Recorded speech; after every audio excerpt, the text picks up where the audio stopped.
Tuesday, July 7th, Reflection on Hosea, chapter 8, verse 4 to 7, and 11 to 13, and Matthew, chapter 9, verse 32 to 38, the compassionate heart of Jesus, healing hearts and calling laborers for his harvest. This reflection is prepared by Father Ayoub Francis, pastor at St. Jude Church, Grand Rapids, Michigan, USA. Today's readings invite us to examine the quality of our relationship with God and to respond generously to the compassionate call of Christ. In the first reading, the prophet Hosea delivers a strong warning to the people of Israel. They had chosen their own kings and created idols, placing their trust in human power, wealth, and false gods rather than in the Lord. Although they continued to offer sacrifices, their worship had become empty because their hearts had drifted away from God. Hosea reminds them that whatever we sow, we also reap.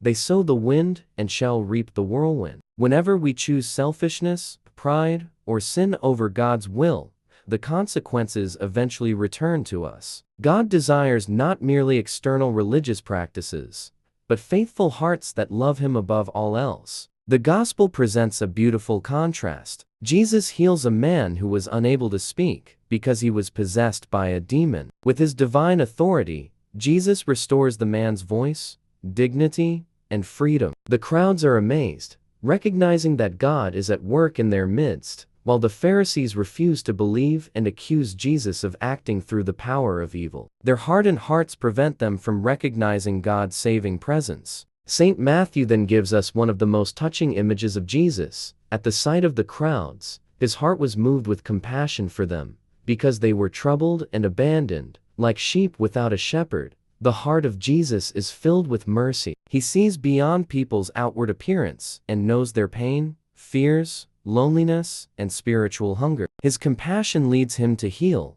teach, forgive, and restore. Jesus then turns to His disciples and says, "The harvest is abundant, but the laborers are few."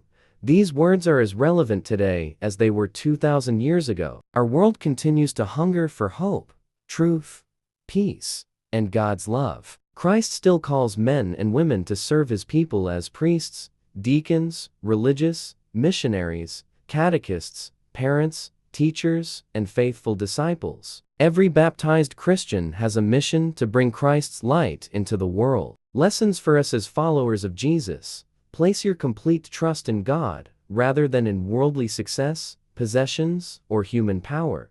Worship God not only with prayers and rituals, but also through lives of integrity, justice, mercy, and love.